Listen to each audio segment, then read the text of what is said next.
Morning everyone. तो आज के लेसन में हम लोग पढ़ाई करेंगे क्लास 7 का ज्योग्राफी। फर्स्ट लेक्चर में हम लोग सारा चैप्टर कवर कर चुके थे। सारा नहीं, बस पृथ्वी के अंदर ये हो चुका था। और ये 3 चैप्टर है हमारी बदलती पृथ्वी। ये ज्योग्राफी भूगोल क्लास 7 का 3 चैप्टर, यह इम्पॉर्टेंट चैप्टर। इसमें पढ़ेंगे कि हमारी पृथ्वी किस प्रकार जो घटनाएं होती है, क्या क्या परिवर्तन होता है, उसके बारे में जानेंगे। अधिकतर हमारी पृथ्वी पर कई प्रकार के परिवर्तन देखने को मिलता है। भूकंप आना, ज्वालामुखी, हिमनद तथा कई प्रकार की ऐसी घटनाएं जो हमारी पृथ्वी पर होती रहती है। तो हमारी बदलती पृथ्वी मतलब पृथ्वी में क्या क्या चेंज आते रहता है। तो हम लोग ऐसे जब पृथ्वी पर रहते हैं तो मौसम में भी परिवर्तन आता है। यहाँ पे स्थल मंडल में, वायुमंडल में सभी प्रकार के परिवर्तन कहीं ना कहीं हमारे पृथ्वी पर परिवर्तन होता ही रहता है। ऐसा कोई ज़रूरी नहीं कि पृथ्वी के अंदर ही सिर्फ परिवर्तन होता है, पृथ्वी के बाहर भी परिवर्तन, मतलब हमारे पृथ्वी पर परिवर्तन, या तो कहे तो हमारी बदलती पृथ्वी। तो पृथ्वी ये तो फिक्स है ना, यह एक प्लैनेट है, मतलब यह ग्रह का नाम है पृथ्वी जिस पर हम रहते हैं। यह हमारे ब्रह्मांड का तीसरा ग्रह है जिस पर हम लोग रहते हैं। पहला बुध आता है, शुक्र आता है, फिर आपका पृथ्वी आता है। यह एक ऐसा मात्र ग्रह है जिस पर जीवन संभव, क्योंकि यहाँ किसी मनुष्य को जीवित रहने के लिए पर्याप्त मात्रा में ऑक्सीजन, पर्याप्त मात्रा में जल, खाद्य पदार्थ तथा आवश्यकताएं की वस्तुएं यहाँ पर निर्भर हैं। ठीक है, तो इस तरह के कई प्रकार के हमारी पृथ्वी पर अब क्या क्या भी चेंजेस हो रहे हैं। पहले कितना सारा, किस इलाके में ज़्यादा भूकंप आता है, ज्वालामुखी कहाँ से फटता है। तो अगर यह जीके में भी पूछा जाता है तो जापान है जो कि वहाँ पे अधिकतर ज्वालामुखी फटता है। वहाँ के बच्चे अधिकतर आग से खेलना सीख जाते हैं। ये क्वेश्चन बार बार पूछा जाता है कि किस देश के बच्चे आग से खेलते हैं और यहाँ पे जाके अटक जाते हैं। उनके पास बेसिक नॉलेज रहता नहीं है और कंपटीशन में जाके तैयारी करते हैं। तो हम यही कहते हैं, जब हम कंपटीशन की तैयारी का, जो आप लोग को पता होगा कि हमारे चैनल पर भी कंपटीशन का वीडियो पढ़ाया जाता है, लेक्चर, तो आप वहाँ पे पढ़िएगा। लेकिन अभी जो आप 7th क्लास के स्टूडेंट हैं तभी आप ये वीडियोस देख रहे हैं, तो आप यहाँ पे देखिए हमारी बदलती पृथ्वी। तो पृथ्वी गति करता है, ये सभी जानते हैं, राउंड करता है मतलब घूमता है। ऐसा तो नहीं होता कि पृथ्वी एक ही जगह होता है। अगर पृथ्वी राउंड नहीं करता, अगर पृथ्वी घूमता नहीं तो दिन रात होगा ही नहीं। पृथ्वी का घूमना, जिसके कारण पृथ्वी पर कई प्रकार के परिवर्तन होते हैं। पृथ्वी घूमते हैं तभी परिवर्तन होता है। कई प्रकार के, दिन रात में परिवर्तन होता है। अभी दिन है, फिर कुछ समय बाद रात होगा, फिर ठंडे का मौसम आएगा, गर्मी का मौसम आएगा, फिर बरसात का सीजन आएगा। और फिर कहीं ज्वालामुखी फटता है, कहीं पर्वत ज्वालामुखी फटता है, फिर कहीं भूकंप आता है, कहीं बड़े बड़े पर्वत का निर्माण होता है। पर्वत ऐसे वो नेचुरल है, प्रकृति के द्वारा निर्माण किया गया है, तो मीन्स इट इज कि वह अपने आप ही बना होगा, तो मतलब पृथ्वी पर ही होगा ना। तो चलिए, कई प्रकार के जीव जंतु पृथ्वी पर आते हैं। तो पृथ्वी जो है ना, तो कई प्रकार के बल में वो विभाजित होती है। ठीक है, तो जो मेन पॉइंट है, पृथ्वी है तो ग्रह है, और इसमें दिन रात कैसे होता है हम पहले बता चुका हूँ। ठीक है ना, कैसे दिन रात होता है तो मैं बता चुका हूँ। तो कोशिश है कि इस पर आधा राउंड चलिए। अगर आपका सूर्य यहाँ पे है तो मान लीजिए इसको 2 भाग में आप डिवाइड कर लें, तो आपका इसको ए मानिए, इसको बी मानिए। सन का जो लाइट है वो आपका ए पर पड़ रहा है। जब भी पड़ता है तो मतलब कि एक ही भाग पर पड़ेगा ना, पूरा पर नहीं पड़ेगा, क्योंकि घूमने का काम पृथ्वी करता है, सूरज नहीं करता है। तो सूरज एक ही जगह पड़ेगा। जब इसका भाग ए पर आता है, इसका मतलब इधर अंधेरा छाया हुआ है, मतलब इधर रात है, नाइट है। और जब ए पार्ट घूम कर वापस इधर आता है तो फिर इधर बी आ जाएगा, इधर ये चला जाएगा, मतलब इधर दिन और इधर रात हो जाएगा। तो ये तो याद रखिएगा कंफर्म कि पृथ्वी, सूर्य घूमता नहीं है, ये अर्थ घूमता है, जिसके कारण दिन रात होता है। मैं अगले वीडियोस पर ये भी बताऊंगा कि जब पृथ्वी घूमता है तो हम लोग क्यों नहीं घूमते, हम लोग का दरवाज़ा, हम लोग का घर ये साइड से वो साइड क्यों नहीं होता है। पृथ्वी जब घूमता है तो क्योंकि पृथ्वी पर तो हम लोग हैं, पता है ना, पृथ्वी पर है, पृथ्वी में नहीं है, याद रखिएगा, पृथ्वी पर, पृथ्वी में नहीं, क्योंकि मैं मतलब अंदर, तो पृथ्वी के अंदर कोई नहीं है, जो भी है पृथ्वी के ऊपर है। पृथ्वी के अंदर बहुत प्रकार के नेचुरल खनिज लवण है, प्राकृतिक खनिज लवण, जल, और सारे जीव जंतु यहाँ पे हैं। कुछ भी जीव जंतु रहते हैं अंदर, बट कुछ ही, अधिकतर तो सब स्थलीय मंडलीय जीव होता है, स्थलीय जीव होता है, वायुमंडलीय जीव होता है, फिर जलीय जीव होता है, ठीक है। जैसे कि मछली जल में, तो मछली जल में इसका मतलब कि वह जल के अंदर है, उसको मछली जल पर है, ऐसा कभी बोलते हैं कोई क्या? जल में है मतलब कि जल के अंदर है, तभी ना मछली जल पर है, ऐसा कभी सुना है? तो हम लोग पृथ्वी पर है, मतलब ऊपर है, ठीक है।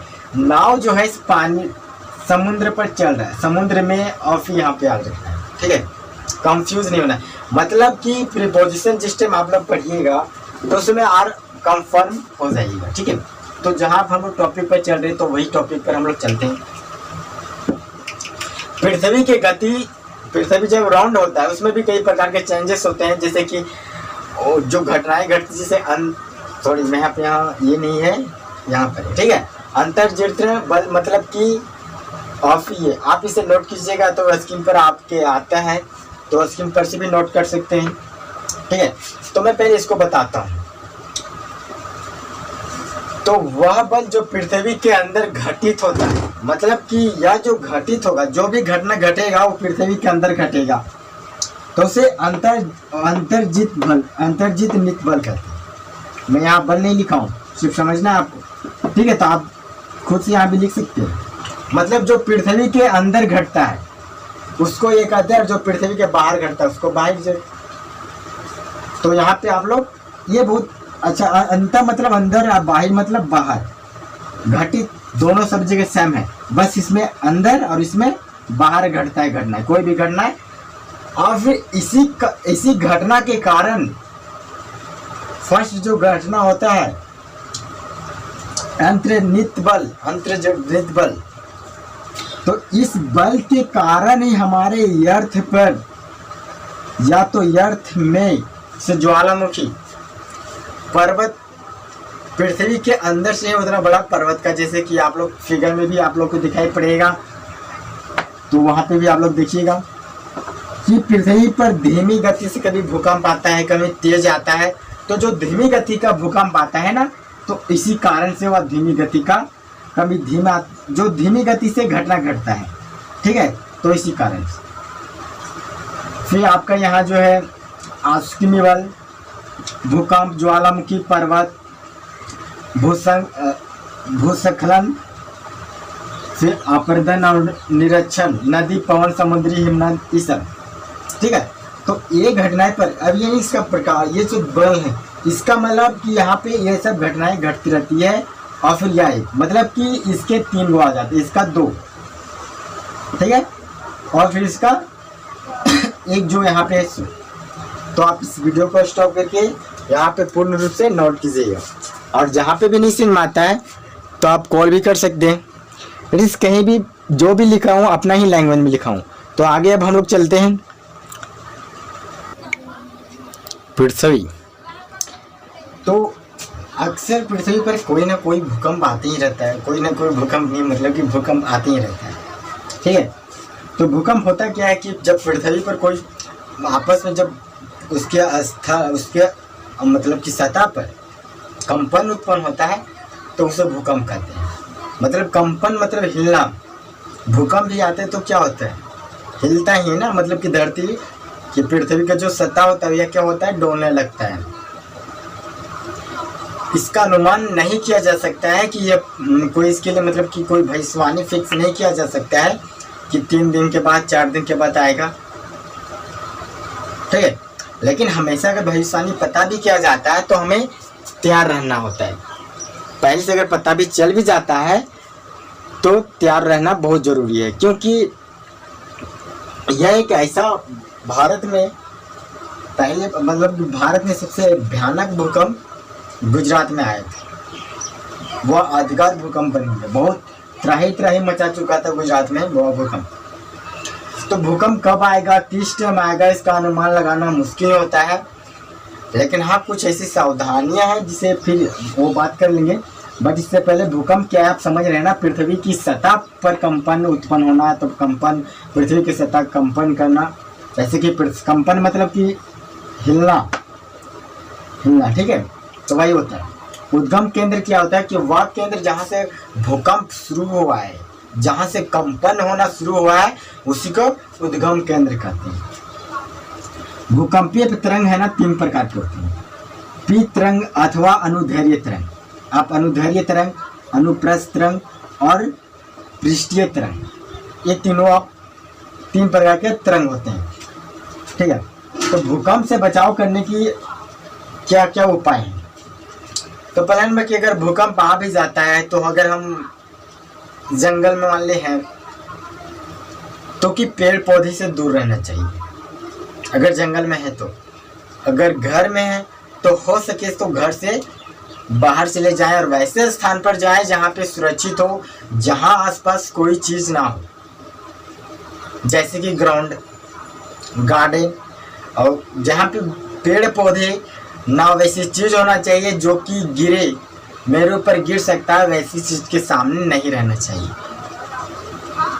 अगर घर में है और बाहर निकलना मुश्किल हो रहा है तो हमें टेबल, स्ट्रॉन्ग टेबल के नीचे बैठ जाना चाहिए, या फिर टेबल भी नहीं है तो फिर कोने के किनारे, जैसे कि कोने को होता है तो कोने के बगल में यानी कोने के पास आपको खड़ा हो जाना चाहिए, ताकि क्योंकि ये गरज जब बिजली चमकता है ना तो वो अलग उसमें करना होता है, लेकिन भूकंप आता है तो उसमें अलग ही करना चाहिए।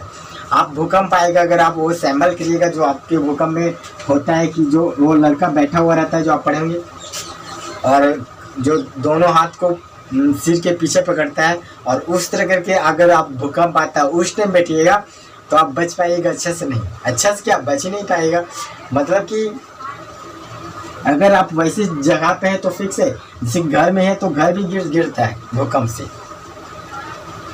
और फिर लोग को एक दूसरे से जागरूक करना है, उसको बताना है कि किस प्रकार उसे बचा जा सके। तो इस तरह करके आप भूकंप से बचाव कर सकते हैं, या कोई दूसरा चीज़ नहीं है जिसे इसे रोका जा सके। तो यह एक ऐसा चीज़ है, नेचुरल घटना है, मतलब प्राकृतिक, कभी भी घट सकता है। इसके लिए कोई फिक्स चीज़ नहीं होती कि आज ही या कल ही घटेगा, कभी भी घटता है, कोई जरूरी नहीं, ठीक है। तो पता चल गया, तो आप इसे नोट कर लीजिए। कहीं भी मुझे लगता है कि वो ऐसा चीज़ जिसको आपको समझ में नहीं समझ आया तो आप कॉल भी कर सकते हैं, आप पूछ सकते हैं, ठीक है। कमेंट भी करिए, और वीडियो अच्छी लगी तो लाइक कमेंट सब्सक्राइब। मैं एक ही वीडियो में चैप्टर ख़त्म कर दे रहा हूँ, क्योंकि आपको पता होगा कि कहीं की वीडियो स्टॉप करके मैं पहले नोट कर लेता हूँ तो फिर वीडियो चालू करता हूँ ताकि टाइम कम लगे। और कई लोग सोचते हैं कि ये तो 8 मिनट पढ़ाया, 9 ही मिनट पढ़ाया, इतना मिनट में चैप्टर कैसे ख़त्म कर दिया। तो ऐसी कोई बात नहीं, सारा लेसन जो टॉपिक है उसे मैं कंप्लीट करा रहा हूँ, कहीं भी कंफ्यूजन नहीं है, मैं किताब देख देख के कंप्लीट करा देता हूँ, ठीक है। तो आप वीडियो स्टॉप करके नोट कर लीजिए, और वैसा चीज़ अगर छूटता है तो आप फिर कमेंट कीजिए कि ये टॉपिक छूट गया, आप इसे बताइए, तो फिर हम इसे बता देंगे, ठीक है। तो आप इसे नोट कर लीजिए। तो ये है क्या कि हाँ, जो टॉपिक है अभी का ये है मुख्य स्थल कृति, आकृति स्थल कृति। तो इसका मतलब जो देखो मैंने क्या किया है ना, हर टॉपिक पर कवर करने की कोशिश कर रहा है, छोटा हो या बड़ा, जो छोटा है वो बात की बात है, बट इसका तो अप्रदन एवं अपक्षय एवं अप्रदन नामक 2 प्रक्रम द्वारा दृश्य भूमि लगातार विघटित होती रहती है, ठीक है। तो 2 प्रक्रम द्वारा अपक्षय की प्रक्रिया मतलब पृथ्वी के सेलों को टूटने के कारण यह प्रक्रिया होता है। पृथ्वी की जब सेल टूटने लगती है तो अपक्षय की प्रक्रिया होती है। फिर अप्रदन क्या होता है, ये जो दो बोला ना, याद रखिए, ये जो दो बोल रहा है तो ये दोनों है, राइट, बात समझ आ रही है। फिर यहाँ पे आप भूदृश्य पर जल, पवन, हिम जैसे विभिन्न घटकों के द्वारा होने वाला क्षय को अप्रदन करते हैं। मतलब जो घटनाएं घटती है, जैसे कि ये सब घटनाएं, तो उसे अप्रदन करते हैं। आप ये बहुत इजी वर्ड में आपसे खुद भी समझ सकते हो। जल प्रपात क्या होता है कि जब कोई नदी आती है, मैं यहाँ पे समझाता हूँ, ठीक है, मैं देख रहा हूँ कहाँ पे समझाऊँ। यहाँ पे जैसे कि नदी उधर से बह रही है और इधर से आए डायरेक्ट, जैसे कि कहीं झरना, आप समझे ना, अगर इजी बात में कहें, इजी अगर लैंग्वेज में, तो झरना, तो झरना ही जल प्रपात है, ठीक है। जैसे कि हुडो जलप्रपात जो कि झारखंड के रांची जिला में, तो जब जैसे कि ऊपर से आ रहा है पानी और फिर नीचे में गिर जाता है, ऊपर उधर से आता है फिर नीचे एकदम नीचे चला जाता है, तो उसी को जलप्रपात कहते हैं। आप झरना भी एग्जाम्पल ले सकते हैं। झरना से उधर से बहते हुए आ रहा है और फिर ऊंचा गया, ऊंचा में चढ़ने के बाद जब नीचे चला जाता है तो उसे झरना, मतलब उसे जलप्रपात कहते हैं, ठीक है। तो जब नदी खड़ी में गिरती, मतलब खाड़ी है नहीं, ठीक है, खड़ी है तो फिर ढाल में, ठीक है, खड़ी है तो फिर ढाल में गिरती है, तो उसे जलप्रपात का निर्माण होता है। बस मैं ये समझा दिया हूँ।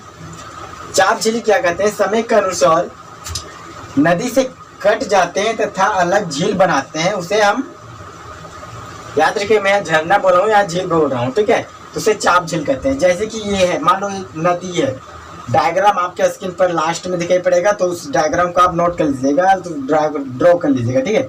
तो क्या बोल रहे हैं हम, जैसे ये नदी है, ठीक है, राइट।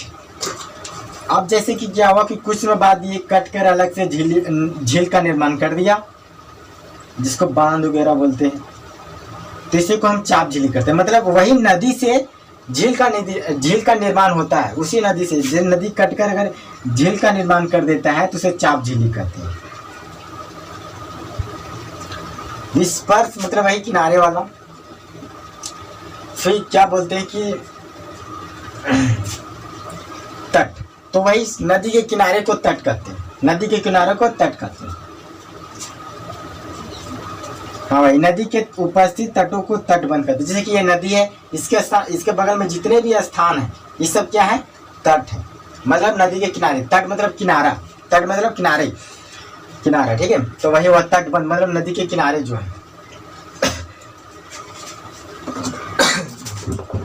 तो ये देखो बहुत इजी में है, इसलिए मैं बता देता हूँ। और फिर वितरिका के बारे में थोड़ा सा बता देता हूँ यहाँ पे। अच्छा ठीक है, आप वीडियो स्टॉप कीजिए पहले नंबर, और ये ऊपर वाला नोट कर लीजिए, क्योंकि मैं इसे मिटा रहा हूँ, ठीक है। आप यहाँ तक नोट कर लीजिए, ठीक है। अब मैं इसे मिटा देता हूँ ताकि समझाने में आप लोगों को प्रॉब्लम नहीं। तो जो आगे का प्रक्रिया, आगे क्या है, वितरिका,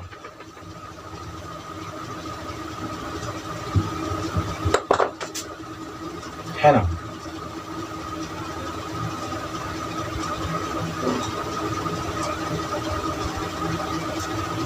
इससे क्या होता है ना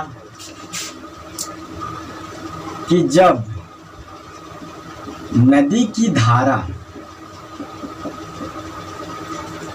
समुद्र तक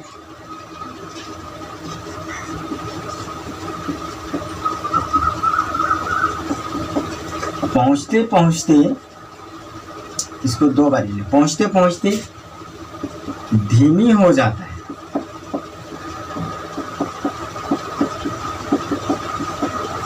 अथवा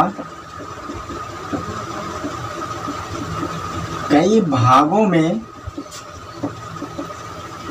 विभाजित होकर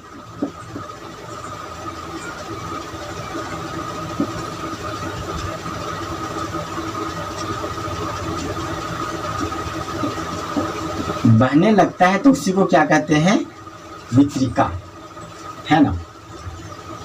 मैं देख लेता हूँ सोचो, वितरिका, उसी को क्या कहते हैं, वितरिका कहा जाता है। जैसे कि अगर ड्रॉ करें तो आप इसे समझ गए ना, तो मैं इस ड्रॉ को मिटा रहा हूँ। अब मैं स्क्रीन पर दे दूंगा तो आप इसे नोट कर लीजिएगा वहाँ से, क्योंकि मैं इसे समझाने के लिए सिर्फ छापा था। बाकी आपको नोट कर यहाँ से ये फिगर नहीं ड्रॉ करना है, आपको वहीं से ड्रॉ करना है, ठीक है।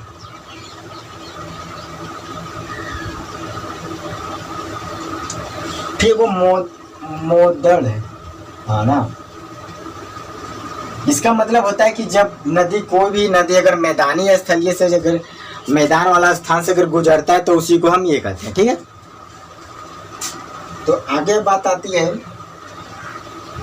हाँ ये समझा रहा था। तो इसको क्या, जब जैसे कि यहाँ समुद्र है मान लो, ठीक है, इधर से नदी बह रही है, बहते बहते क्या हो कि आगे चल के धीमी हो गई। धीमी होने के बाद में किसी कारणवश से दो भागों में बहने लगी, 2-3 भागों में, और फिर पहुंचेगी तो ही समुद्र में ही, बट 2 भागों में विभाजित हो गया। तो इसी को हम लोग क्या कहते हैं, वितरिका कहते हैं, राइट। तो ये जो टॉपिक है ये भी खत्म। अब लास्ट टॉपिक है समुद्री तरंग का कार्य और हिमनद का कार्य, अब पवन का कार्य। ये तीनों टॉपिक अभी हम करते हैं, फिर हम लोग एक चैप्टर भी खत्म हो जाएगा।